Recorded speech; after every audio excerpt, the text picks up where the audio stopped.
तो मेरा नाम हारून अंसारी है। मैं मुंबई बांद्रा से हूँ। और ठीक ये बात 2005 26 जुलाई की है। एक दिन शाम के वक्त मैं बाहर खेल रहा था। उस वक्त मेरी उम्र 12 साल की थी। खेलते खेलते मैं ऑटो रिक्शा में बैठा था कि तभी मैंने देखा कि ऑटो के ऊपर सामने वाले मिरर पर एक कुरान की आयत और एक जन्नत का दरवाज़ा लटका हुआ था।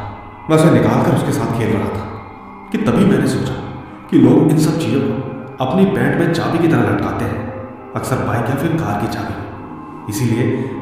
इसीलिए स्टाइल मारने के चक्कर में जन्नत का दरवाज़ा मैंने अपनी पैंट में बांध लिया। उसे लगाकर मैं बहुत खुश हो रहा था। फिर मैं अपनी माँ के पास पहुँच गया। माँ दवाई की लाइन में लगी थी। दोस्तों, 26 जुलाई को मुंबई में बाढ़ आई थी। उसके बाद लोग ज़्यादा बीमार हुए थे तो मुफ्त में दवाइयाँ भी मिल रही थी। शाम 6:30 हो रहे थे। मैंने मेरी माँ को स्टाइल मारने के लिए उस चीज़ को दिखाया। मैंने कहा कि देखो अम्मी। उसे देखकर अम्मी बहुत घबरा गई और मुझे पकड़ने के लिए मेरे पीछे भागी। मैं डर गया कि इधर उधर भागने लगा। अम्मी ने मुझे गुस्से में कहा कि तू इसे जिधर से भी लाया है वापस वहीं रख दे, वरना तू बहुत मार खाएगा। दोस्तों, मैं बहुत डर गया। मुझे कुछ भी समझ में नहीं आया कि आखिर इतनी सी बात के लिए माँ मुझे क्यों ऐसा बोल रही है। एक बार को तो मुझे ये लगा कि शायद हो सकता है कि मैं कोई गलत काम कर रहा हूँ। मैं फटाफट से वहीं गया और उस दरवाजे को वापस वहीं रख दिया जहाँ से निकाला था। इसके बाद दोबारा मैं माँ के पास गया और मैंने उनसे कहा कि मैंने उसे वापस रख दिया है जहाँ से लाया था। माँ ने कहा ठीक है, अब तू सीधा घर जा, मैं दवा लेकर आती हूँ। इसके बाद दोस्तों, मेरी बहन और हम 4 भाई घर में बैठे पढ़ रहे थे। उस वक्त हमारी बहन हमें पढ़ाती थी। वो हम सब में सबसे बड़ी है। हम अक्सर 7 से 9 बजे तक अपनी बहन के साथ पढ़ाई करते थे और रात 9 बजे हम सब साथ में मिलकर खाना भी खाते थे। अब्बू रात को 10 बजे घर आते थे और अम्मी भी उसी वक्त आती थी, क्योंकि मेरी बुआ का घर हमारी गली से बाहर मेन रोड पर है। अम्मी वहाँ रोज़ 8 से 10 टीवी देखने जाया करती थी। अक्सर जब हम बैठकर खाना खाया करते थे तो मेरी बहन हमें कहानी सुनाती थी। एक दिन उसी रात को मेरी बहन हम सबको गाँव की बात बता रही थी। जिस दिन मैंने जन्नत का दरवाज़ा अपनी पैंट में, जिसमें बैट लगाते हैं, उसी में बांधा हुआ था। तो ठीक उस रात जब खाना खाते हुए बहन कहानी सुना रही थी, तब मेरा ध्यान अचानक दूसरे कमरे की तरफ गया। मुझे वहाँ पर एक साया था जो कि पूरी तरह से दिखाई दे रहा था। मेरी बहन जैसा जैसा बता रही थी ठीक वो मुझे उसी तरह दिख रहा था, ठीक मेरी आंखों के सामने।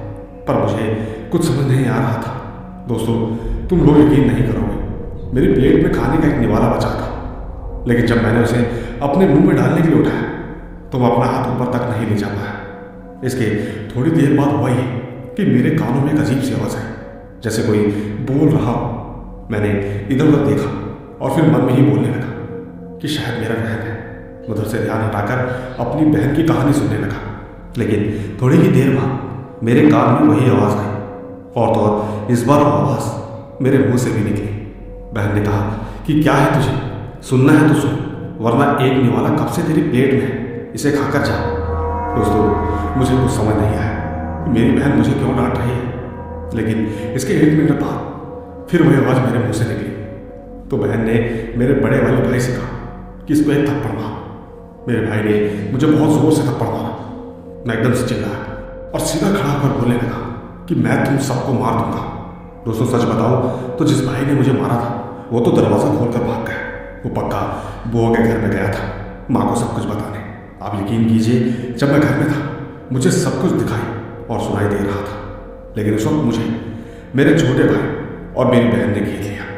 मैंने कहा कि मैं तुम सबको जान से मार दूंगा, लेकिन सच्चाई तो ये थी कि ये सब कुछ मैं नहीं, मेरे अंदर से एक जिन बोल रहा था। सच कहूँ तो मुझे सब कुछ पता चल रहा था, लेकिन मैं कुछ नहीं कर पा रहा था। जैसे मानो जुबान और जिस्म उसके काबू में थे। मैं अपने आप मुझसे कुछ बोल रहा था। उस वक्त जो भी हरकतें हो रही थी सब मेरे अंदर बसे जिंदगी थी। उसी वक्त मेरी बहन ने जोर से चिल्लाकर बोला, बचा। हमारे घर के ठीक सामने वाले घर में कुछ लोग रहते हैं। उस आदमी ने पर्दा हटाकर एकदम अंदर आके बोला कि कौन परेशान कर रहा है तुम लोगों को। मैंने तुरंत अपना चेहरा घुमाकर उसकी तरफ देखा और कहा कि अगर अंदर एक भी कदम पड़ा है तो तू भी मरेगा। दोस्तों, यकीन कीजिए, मेरी आवाज़ सुनकर वो वहाँ से ऐसे भागा जैसे उसने कोई बुरी आत्मा देखी हो। इसके बाद मैंने जैसे ही अपना चेहरा अपने भाई बहन की तरफ घुमाया तो वो दोनों एकदम से चिल्लाकर बोले बचा। और ठीक उसी वक्त जो कि मेरे सबसे छोटा भाई है, उसने मेरे मुंह पर पानी का एक लोटा फेंक दिया और बहन कहने लगी कि मैं तेरी बहन हूं, मुझे छोड़ दी। पर मैं इतना गुस्से में आ गया कि मैंने अपने छोटे भाई को उठाकर जमीन पर पटक दिया। इस बात का मुझे बहुत अफसोस है, लेकिन दोस्तों मैं क्या करता, मैं किसी और के बस में था। मैंने उसे इतनी बुरी तरीके से पटका कि वो उठ तक नहीं पा रहा था। बाद में पता चला कि उसकी दोनों टांगें टूट गई है। दोस्तों, उसको पटकने के तुरंत बाद ही मेरी अम्मी और बुआ उन दोनों ने मुझे आकर पकड़ लिया। वो दोनों जोर जोर से कुरान की आयत पढ़ रहे थे। शायद उस वक्त मैं थोड़ी देर के लिए शांत हुआ, लेकिन मैं फिर एकदम से चिल्ला रहा था। मेरी माँ ने मेरी बुआ से कहा कि गली में एक मस्जिद है, उधर मौलाना है, उनके पास ले चल। दोस्तों, उन लोगों की बात सुनकर मैं एकदम बहुत गुस्से में आ गया। मैंने अपने दोनों पैर हवा में उड़ा दिए और छोड़ने की जिद करने लगा, लेकिन बुआ और अम्मी ने मेरा हाथ नहीं छोड़ा। वो लगातार आयतें पढ़ते पढ़ते मुझे मस्जिद में लेकर गए। मुझे देखकर गली के सब बच्चे मेरे साथ पीछे आने लगे, कहने लगे कि चलो, हारून को भूत ने पकड़ लिया है। दोस्तों, जब वो मस्जिद के पास पहुंचे तो मस्जिद के दरवाजे पर ताला लगा हुआ था। ये सब देखकर सब के सब बच्चे भाग गए। मैं, मेरी अम्मी और बुआ वहां पर रह गए। उस वक्त उन्हें बहुत ज्यादा डर लग रहा था। उस वक्त अम्मी ने मेरे कानों में जोर जोर से कुरान की आयतें पढ़ी, जिसके बाद मैं एकदम से बेहोश हो गया। उस दिन के बाद मैं सीधा अगले दिन उठा। सच कहूं तो मुझे सब कुछ याद था। मैं बहुत ज्यादा डरने लगा था। यकीन मानिए, मैं उस दिन घर से बाहर नहीं निकला। मेरे अम्मी ने मुझे बहुत मारा और कहा कि ये सब जन्नत का दरवाजा गलत जगह बांधने से हुआ है। बाकी तुम्हारी जानकारी के लिए बता दूं कि जिस तरह लोग अपने पैंट में छल्ले लटकाते हैं, सेम मैंने भी वैसे ही किया था। नहीं मानो, न जाने मुझे शायद ऐसी की सजा मिली होगी जो कि वो जिन मेरे जिस्म में आ गया। लेकिन शायद उस दिन वो चला गया था। उस दिन माँ ने मुझे बहुत मारा और ठीक उसी रात को मेरे भाई बहन और माँ बाप साथ में बैठकर हम सब खाना खा रहे थे। तभी मेरे अब्बू ने पूछा कि ये तेरे होठों पर कैसी मार लगी। मैंने रोते हुए कहा कि अब्बू, मुझे अम्मी ने मारा है। दोस्तों, मैंने बस इतना ही कहा था कि वो आवाज़ अचानक मेरे कानों में दोबारा आई। मैंने तुरंत अपने अब्बू से कहा कि मुझे फिर से वो आवाज़ आ रही है, वो भी जोर जोर से। मेरे अब्बू हाफिज कुरान थे। उन्होंने मेरे सीने पर अपने कान को रखा और जोर से दबाकर कुरान की आयत पढ़ी। यकीन मानिए, मैं इतने जोर जोर से सीख रहा था कि आप सोच भी नहीं सकते। उस वक्त उन दिनों मेरी गली में सब लोग डर गए। सब के सब मेरे घर की तरफ आकर देखने लगे। उस वक्त मेरी आवाज़ इतनी ज़्यादा भयंकर थी कि बता नहीं सकता, लेकिन मेरे अब्बू ने मुझे सीने से लगाकर ही रखा। थोड़ी देर बाद मैं बेहोश हो गया और जब उठा तो सब कुछ नॉर्मल था। उस दिन के बाद मैं अभी तक ठीक हूँ। आज मैं 24 साल का हो चुका हूँ। मेरी शादी भी हो चुकी है, मेरा एक लड़का भी है और अब मैं अपनी लाइफ में बेहद खुश हूँ। अब मुझे ऐसा कुछ भी नहीं होता। पर एक बार मैंने कुछ देखा था, वो मैं आपको दूसरी कहानी में सुनाऊंगा, जो कि मैं इसी कहानी में सुनाने वाला हूँ। लेकिन आप सबको मैं एक मैसेज देना चाहता हूँ कि कभी भी आप हामा धर्म की किसी भी किताब की आयत से नहीं खेलना, वरना जो हल मेरा हो वही आपके साथ भी हो सकता है। बाकी ले चलता हूँ अपनी दूसरी कहानी की तरफ, जो कि आज से 7 साल पहले की है। 2016 की बात है। मैं अपने अब्बू के शौक टेलर का काम करता था, पर मुझे अब्बू के साथ काम करते करते अच्छा नहीं लगता था। सच कहूँ तो मुझे खेलने कूदने का बहुत शौक था और बातें करने का भी, लेकिन मैं अब्बू के साथ किसी से बात नहीं कर पाता था और ना ही मजाक कर पाता था। एक दिन की बात है, मैं रात को 10 बजे काम पर से आया तो ठीक अम्मी ने बताया कि तेरा कोई दोस्त आया था जो कि तुझे ढूंढ रहा था, शायद उसे कोई काम होगा। मैंने अम्मी से उसका नाम पूछा, उन्होंने कहा मैं भूल गई। मैंने कहा छोड़ो, जाने दो, मुझे भूख लगी है, खाना दे दो। मैं जैसे ही खाना खाने बैठा तो अचानक मुझे आवाज़ आई कि हारून उठ, इधर तुझसे कुछ बात करनी है। मैंने कहा रुक, खाना खा कर आता हूँ। मैं जैसे ही खाना खाकर उसके पास गया तो उसने मुझे एक काम बताया। उसने कहा कि तेरे लिए काम आया है, करेगा? मुझे 15 लोगों की ज़रूरत है, जिसमें से 14 हो चुके हैं। क्या एक तू काम करेगा? मैंने उससे कहा कि काम तो बता। उसने कहा कैटरस का काम है, कल शादी में खाना खिलाना है। सच कहूँ तो मौका अच्छा है, काम पूरे 1 महीने का है। बोल कल चलेगा? मस्ती भी हो जाएगी। बाकी जितने भी लड़के सब के सब मस्जिद के दोस्त हैं। मैंने हाँ में भाई। और ठीक अगले दिन हम सब 5 बजे निकले। हम ठीक मुंबई जोगेश्वरी वेस्ट जा रहे थे। दीवान सेंटर हॉल में काम था। हम सब ने बहुत अच्छे से काम किया और फिर घर जाने का समय है। सब ने सोचा कि पैदल ही चला जाए, क्योंकि सारे के सारे दोस्त काफ़ी समय बाद मिले थे। क्यों ना मस्ती करके चला जाए। सब ने कहा ठीक है। बस आपको बता दूं कि वहाँ से हमारा घर 14 किलोमीटर की दूरी पर था। हम सब बात करते करते चले जा रहे थे। लगभग रात के 1:30 बज चुके थे। उस वक्त हम भूत की कहानियाँ बताते हुए चल रहे थे। सच कहूँ तो एक दूसरे की कहानियाँ सुनकर हम सब मन ही मन बहुत डरे हुए थे। तकरीबन 3 बजे तक हम सब अपने अपने मोहल्ले पहुँच गए। सच कहूँ तो उस दिन मुझे अपने दिल में थोड़ा डर सा लग रहा था। सब के सब अलग अलग जगह और अलग अलग गली में रहते थे। सबने भूत की कहानियाँ सुनी थी और सब के सब डरे हुए थे। हम सब आपस में बातें कर रहे थे कि मुझे मेरे घर छोड़ दो, फिर चले जाना। हमने एक दूसरे को उसके घर छोड़ा और धीरे धीरे दोस्त कम होते गए। उस दिन हम सबने अपने जूते अपने हाथों पर रखे थे, क्योंकि चलते चलते हमारे पैरों में दर्द हो रहा था। और तो उस दिन हमारे मोहल्ले की लाइट किसी वजह से बंद थी, शायद खराब हो गई थी। और तो उस दिन एक मुजरिम पुलिस चौकी से भागा था। 2 पुलिस वाले उसको लगातार ढूंढ रहे थे। जब उनके सामने हम लोग पहुंचे तो ठीक पुलिस वाले ने हम लोगों के ऊपर गन तान दी। हमसे कहा कि तुम सबके हाथ में जो है उसे ज़मीन पर रख दो। हमने चुपचाप रख दिया। हमारे जूते देखकर उन्होंने कहा कि तुम सब कहाँ से आ रहे हैं? हमने बताया कि हम कैटरस के काम करके आ रहे हैं। तो उन्होंने पूछा कि तो जूते क्यों हाथ में लिए हैं? हमने कहा कि सर काफ़ी टाइम से पहनते पहनते पैरों में दर्द हो गया, इसीलिए हाथ में ले लिए। दोस्तों, पुलिस वालों ने हमें चेक कर छोड़ दिया। बोला जल्दी से अपने अपने घर जाओ, इतनी रात को बाहर नहीं घूमना चाहिए। हमने तो आओ देखा ना था, ठीक जल्दी जल्दी वहाँ से निकलने लगे। चलते चलते मेरे एक दोस्त ने कहा कि मेरा घर उस तरफ से जल्दी पड़ता है और तेरा घर इस तरफ से। भाई डर लगता है, तू मुझे पहले छोड़ दे। मैंने सोचा कि चलो ये डर रहा है, क्यों ना इसको मैं ही छोड़ देता हूँ, उसके बाद मैं अपने घर चला जाऊँगा। सच कहूँ तो मेरे सब दोस्त अपने घर जा चुके थे।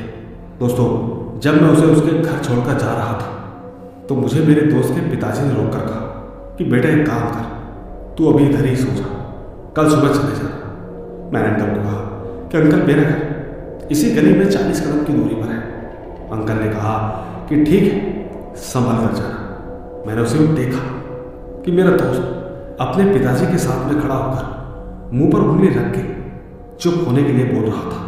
मैंने उसे इग्नोर करते हुए वहाँ से चुपचाप अपने घर की तरफ जाने लगा। सच कहूँ तो उस वक्त अकेले में उनका दरवाज़ा बंद होने के बाद मुझे बहुत डर लग रहा था। सब के सब सोए हुए थे, गली में एकदम अंधेरा था। मैं अपने मोबाइल का टॉर्च ऑन करके चुपचाप जा रहा था। दोस्तों, मेरी गली के बाजू वाली गली में एक गणेश मंदिर है। उसके फ्रंट साइड का मेन गेट उसी गली में है और हमारी गली में उसी मंदिर का बैक साइड है और गेट भी है, पर वो अक्सर बंद ही रहता है। मैंने देखा कि वो गेट पर एक बहुत ही खूबसूरत लड़की खड़ी है। उसने सफ़ेद रंग की साड़ी पहनी है और बालों में गजरा लगा हुआ है। देखकर ऐसा लगता था कि शायद किसी की शादी के फंक्शन से आ रही थी। उसने मुझे देखा और पूछा, कहाँ जा रही हो? मैंने उससे कहा कि मैं घर जा रहा हूँ, तुम इतनी रात को इधर क्या कर रही हो? उसने कहा, मैं हर रोज़ इसी टाइम इधर आती हूँ। दोस्तों, मैंने सोचा आती होगी, मैं तो इधर पहली बार आया, वो भी इतनी रात में। लेकिन दोस्तों, अब मुद्दे की बात करता हूँ। मेरी नज़र सीधा उसके पैरों पर पड़ी। मैंने देखा उसके तलवे के ऊपर कीड़े रेंग रहे थे। ये सब देखकर मैं घबरा गया। मैंने उससे कहा, मैं घर जा रहा हूँ, काफ़ी वक्त हो गया। मैं चुपचाप तेज़ी से जाने लगा। साथियों, मेरा घर वहाँ से 30 कदम की दूरी पर था। मैं जल्दी जल्दी जाने लगा। मुझे ऐसा लगा कि जैसे मेरे पीछे कोई बड़ी रफ्तार से आ रहा हो। और ठीक जब हम दोस्त काम पर से आ रहे थे तब एक दोस्त ने बोला था कि जब ऐसा लगे तो पीछे मुड़कर मत देखना, बस अपना सीधा चलते जाना। मैं ठीक अपने घर के पास पहुंचकर जोर जोर से दरवाज़ा पीटने लगा। अम्मी ने जैसे ही दरवाज़ा खोला, मैं जल्दी से अंदर आ गया। मैंने कहा कि अम्मी जल्दी दरवाज़ा बंद करो। अम्मी ने कहा क्या हुआ? मैं काँप रहा था। मेरी अम्मी समझ गई, उन्होंने मुझे अंदर की तरफ भेज दिया और मैं चुपचाप चादर डाल के सो गया। उस वक्त मेरे घर की लाइट बंद थी, लेकिन डर इतना ज़्यादा था कि मैंने चादर हटाकर देखने की कोशिश की। मैंने देखा कि वो ठीक हमारी खिड़की से मुझे बुलाने की कोशिश कर रही थी। मैं जोर से चिल्लाया तो अब उठकर मेरे पास आए, पूछने लगे कि क्या हुआ। जब मैंने सब कुछ बताया तो उन्होंने कुरान की आयत पढ़कर मेरे ऊपर फूंक मारी और कहा अब आराम से सो जा। दोस्तों, जब मैं सुबह उठा तो मैंने देखा कि मेरा वो दोस्त घर आया था जिसे मैंने लास्ट में घर छोड़ा था। मैं जैसे ही उठा तो उसने मुझसे सीधा एक ही सवाल किया कि कैसा है। मैंने उससे पूछा कि तू सच बता, तेरी अम्मी ने तेरे अब्बू को क्यों चुप रहने को बोला। इसके बाद उसने बताया कि अब्बू तुझे इसीलिए रोक रहे थे क्योंकि उस गली में एक लड़की ने खुद को जला लिया था। काफ़ी लोगों ने उसे गली में भटकते देखा था, लेकिन अम्मी ने अब्बू को इसलिए चुप कराया ताकि ये सब सुनने के बाद तू डर न जाए। अच्छा, लेकिन मेरे भाई, मैंने जो देखा वो मुझे चुड़ैल ही लगी। लेकिन दोस्तों, आप सबका क्या कहना है मैं जानना चाहता हूँ। सच कहूँ तो ये एक ऐसी हकीकत है जो कि मेरे पर बीती है, मैं जानता हूँ, लेकिन मैं कमेंट ज़रूर पढ़ूँगा क्योंकि मैं सच जानना चाहता हूँ। बस इतनी ही थी ये कहानी। मुझे उम्मीद है ये कहानी जल्द ही यूट्यूब पर आएगी। धन्यवाद। तो दोस्तों, देखा, ये थी 2 शानदार कहानियाँ। उम्मीद है आपको ज़रूर पसंद आई होगी। आइए ले चलता हूँ आपको हमारी आज की दूसरी कहानी की ओर। आइए सुनते हैं। मेरा नाम अमित है और मैं दिल्ली में रहता हूँ। ये घटना मेरे साथ तब घटी थी जब मैं 6 या 7 साल का था। दरअसल मैं और मेरी फैमिली एक नए घर में शिफ्ट होने जा रहे थे। उस वक्त हम वहाँ किसी को जानते भी नहीं थे और जब हमने वहाँ पर घर शिफ्ट करा तो ठीक दिन तो जैसे तैसे कट गया, पर रात को कुछ ऐसा हुआ जिसे कि मैं अभी भी सोचता हूँ तो मेरे रोंगटे खड़े हो जाते हैं। दोस्तों, दरअसल मुझे रात में वॉशरूम जाने की आदत है। अक्सर जब बच्चे बड़े होते हैं, मैंने भी ठीक वही सोचा। मैं हमेशा माँ को अपने साथ लेकर जाता था। एक दिन ऐसे ही रात को मैंने अपनी माँ से कहा कि माँ, मुझे वॉशरूम जाना है, मेरे साथ चलो। पर तभी उसके बीच मुझे ऐसा लगा जैसे कोई दीवार खरोच रहा। सच कहूँ तो उस समय मैं बच्चा ही था। मुझे लगा कि शायद कोई ऐसे ही आवाज़ आ रही होगी, लेकिन दोस्तों ऐसा नहीं था, क्योंकि जब मैंने अपने जीने की तरफ देखा तो पाया कि वहाँ से कोई साया जा रहा था। सच कहूँ तो मैं उस वक्त बहुत डर गया था। पहले तो मेरे मुंह से आवाज़ ही नहीं निकल रही थी, पर जैसे तैसे मैंने ज़ोर ज़ोर से माँ को आवाज़ लगाना चालू कर दिया। यकीन कीजिएगा, उस वक्त ऐसा लग रहा था कि जैसे मेरी माँ को आवाज़ सुनाई ही नहीं दे रही थी। लेकिन उसी बीच माँ ने मुझे गुस्से में शांत रहने का इशारा किया। मैंने डरते डरते आंखें बंद कर ली और जब मैंने अपनी आंखें खोली तो वह साया वहाँ से जा चुका था। इसके बाद मैंने दोबारा माँ को आवाज़ लगाई और माँ के उठते ही मुझे सब कुछ बताया, पर उन्होंने मेरी इस बात पर बिल्कुल भी विश्वास नहीं किया। मुझे सच में पूरी रात नींद नहीं आई। अगले दिन उठकर मैंने अपने आसपास के बच्चों से पूछा। उन्होंने बताया कि तुम्हारे घर में कुछ महीनों पहले एक किन्नर ने आत्महत्या कर ली थी। तो उसने अंदर पंखे से लटक कर फांसी लगाई थी। बाकी दोस्तों, हमारे साथ ऐसा कुछ बुरा तो नहीं हुआ, लेकिन मैंने उस दिन जो देखा वो एकदम सच था। बस इतनी ही थी ये कहानी। तो दोस्तों, ये थी अमित की कहानी। कहानी छोटी थी, मगर सच जानकर उन्हें कैसा लग रहा होगा ये तो वही जानते हैं। बाकी मैं आपको ले चलता हूँ तीसरी कहानी की ओर। आइए सुनते हैं। दोस्तों, मेरा नाम आदित्य श्रीवास्तव है। मैं एमपी के जबलपुर से हूँ। ये कहानी मेरे भैया के साथ हुई थी, लेकिन मैं उनका नाम नहीं बता सकता। बात आज से 6 साल पहले की है। उस वक्त मेरे भैया लखनऊ शहर, जो कि जबलपुर से 80 किलोमीटर की दूरी में है, वहाँ रहते थे। वो उस वक्त LIC में वसूली का काम करते थे। एक रात भैया अपना काम करके घर की ओर लौटे। खाना वगैरह खाकर सोने जा ही रहे थे कि उनको एक दोस्त का कॉल आया। उनका दोस्त उस समय उनके कजिन की बारात में जा रहा था, लेकिन वो किसी कारण उस बस में नहीं बैठ पाया। उसने ठीक मेरे भैया से कहा कि प्लीज़ मुझे बारात के पास तक पहुंचा दे। वैसे भैया पहले तो नहीं माने, लेकिन जब उनके दोस्त ने जोर डाला तब उन्हें मानना ही पड़ा। बारात को लखनडोम से 20 किलोमीटर आगे जाना था। खैर भैया और उनका दोस्त करीब 9:30 बजे तक और आधे घंटे में वहाँ पहुँच भी गए। इसके बाद भैया 1-2 घंटे के लिए वहाँ पर रुके। फिर करीब 12 बजे वो वहाँ से वापस निकले। उस वक्त उनके दोस्त पिताजी और ताऊजी ने उन्हें रुकने को कहा कि वो इतनी रात को अकेले ना जाए, क्योंकि हम जिस रास्ते से आए थे उस रास्ते पर अक्सर एक पुल के पास चोरियां, डकैती और मर्डर हुए थे। लेकिन भैया ने जिद करके वापस जाना ही ठीक समझा, क्योंकि उन्हें सुबह काम पर जल्दी भी जाना था। भैया ठीक आखिरकार उसी पुल के पास पहुंचे तो उन्हें एक लड़की पुल के किनारे के पास खड़ी दिखाई दी। उन्होंने सोचा कि पास की ही कोई लड़की होगी। लड़की तुरंत ही उनकी पेट्रोल की टैंकी में आकर बैठ गई। ये सब देखकर भैया बहुत डर गए, लेकिन वो लड़की अभी भी उनकी गाड़ी की टैंकी में बैठी हुई थी। वो लगातार उन्हें पलटकर देखकर हंसे जा रही थी। भैया वाकई बहुत डर चुके थे। वो ठीक चलती गाड़ी में ही बेहोश होकर गिर गए। वो ठीक सुबह के 5 या 6 बजे तक वहीं बेहोश पड़े रहे। उन्हें जब होश आया, जब बहुत ज़्यादा सवेरा हो चुका था।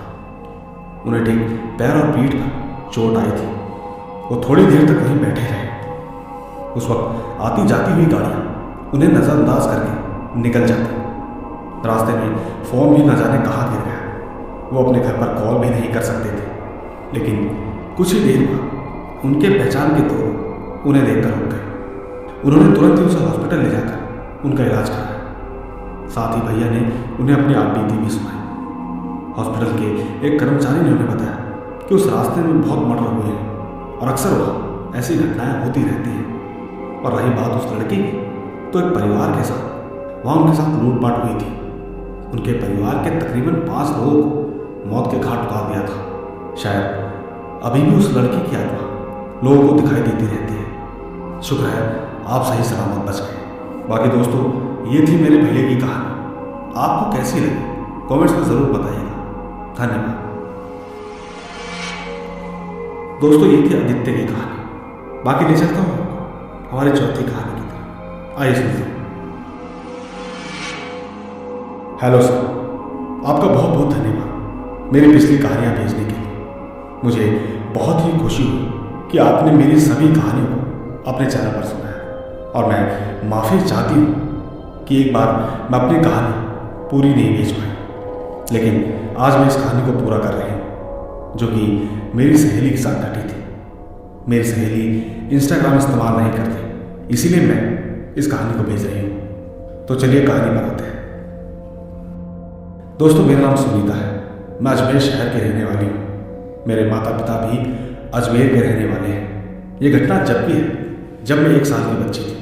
माता पिता दोनों ही अजमेर के रहने वाले हैं, जिस कारण मेरी नानी का घर अजमेर में ही है।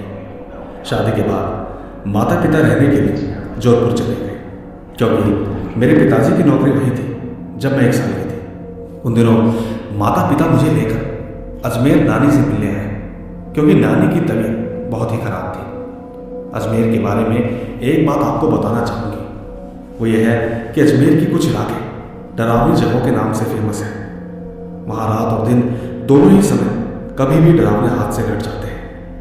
खैर, जब मेरे माता पिता ट्रेन से उतरे तब शाम के 3 बजे थे। माता पिता ने ऑटो करा, लेकिन किसी कारणवश रास्ते में ही ऑटो वाले से झगड़ा हो गया। वो तुरंत ही ऑटो से उतर गए। वो ठीक हजीराबाद पहुँच चुके थे। वहाँ से मेरी नानी का घर पैदल 1 घंटे का रास्ता था। माता पिता मुझे पैदल ही गोद में लेकर चलने लगे, क्योंकि पिताजी के हाथ में भारी बैग था।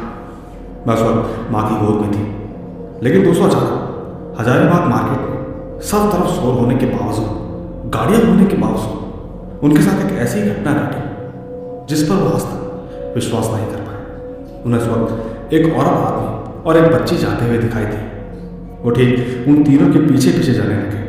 आगे जाकर उन्हें जिस मोड़ पर मुड़ना था, वो वहाँ जाने के बजाय उनके पीछे जाने के लिए दूसरे रास्ते पर मुड़ गए। वो ठीक उनके पीछे ऐसे चल रहे थे जैसे उन्हें उन्हीं के साथ जाना। तभी अचानक उस वक्त मेरे पिताजी को उनके पुराने बचपन के दोस्त ने आवाज दी, कहा कि अरे तुम वहां कहाँ जा रहे हो? जिस पर उनका ध्यान अचानक भटका और मानो नींद से जाग गए। जगह देखकर वो एकदम समझ गए कि आखिर वो इस रास्ते पर कैसे पहुंचे।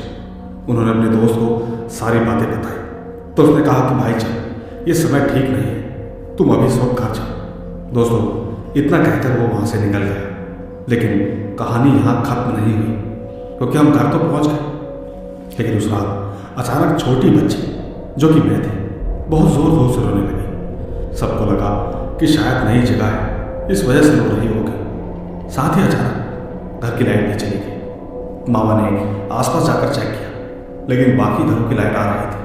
पता चला कि सब कुछ ठीक है, पर लाइट क्यों नहीं आ रही? देर रात थी, कोई इलेक्ट्रिशियन भी नहीं आ सकता था। खैर, मोमबत्ती की रोशनी में ही रात काटने लगे। उस वक्त अचानक जोर जोर से आवाजें होने लगी, वो भी ठीक उनके दरवाजे पर। माँ एकदम उठकर दरवाजा खोलने के लिए खड़ी हुई, लेकिन अचानक मेरी नानी ने माँ को दरवाजा खोलने से मना कर दिया। उन्होंने कहा कि समय देखो, 11 बज रहे हैं, इस वक्त बाहर कौन पड़ोसी आएगा? वैसे भी आज तक तो कभी कोई नहीं आया। यकीन कीजिएगा, मैं पूरी रात भर रोती रही। माँ मुझे छत पर बैठने के लिए ले गई। उसी बीच दरवाजे से आ रही आवाज़ भी अचानक बंद हो गई। मेरा रोना भी शांत हो चुका था, लेकिन नानी ने मुझे वापस नीचे आने को कहा। उन्होंने ठीक अगले दिन ही मुझे और माता पिता का सामान बांध कर कहा कि तुम यहाँ से चले जाओ, दोबारा लौट कर मत आना। बाकी दोस्तों, स्टेशन तक जाने के लिए जो ऑटो आ रहे थे, अचानक एक ऑटो का ब्रेक्स खराब हो गए, जिसके कारण उसने आने से मना कर दिया। लेकिन कब तक? आखिरकार हमें ऑटो मिला और हम तुरंत ही वापस आ गए। दोस्तों, आज 20 साल हो चुके हैं, हम वहाँ नहीं गए। पता नहीं उस दिन ऐसा क्या हुआ था, लेकिन उसके 15 दिन बाद ही खबर आई कि मेरी नानी नहीं रही। मुझे तो ऐसा लगता है कि शायद वही उन्हें अपने साथ लेकर गई होगी। बाकी आप कमेंट्स में ज़रूर बताइएगा कि क्या सच है और क्या झूठ। धन्यवाद। आइए दोस्तों, अब वक्त हो चला है हमारी आखिरी कहानी का। आइए सुनते हैं। दोस्तों, मेरा नाम राकेश है और मैं नई दिल्ली का रहने वाला हूँ। मेरी उम्र 34 साल है और यह बात आज 10 साल पहले की है, जब मैं एक टीनेजर था। दोस्तों, उस वक्त मैं पार्ट टाइम जॉब करता था। मैं उस दिन अपने दोस्तों के साथ एक पार्टी में काम करने गया था। आते वक्त हमें रात के तकरीबन 2 बज गए। उस वक्त हम 4 दोस्त थे, जिनमें से 2 दोस्त आगे ही अपने घर की ओर मुड़ गए और मैं और मेरा एक दोस्त आगे आने लगे। चलते चलते दोस्त के पास उसकी बहन का फ़ोन आने लगा। उसे ठीक वहीं से जाना पड़ा।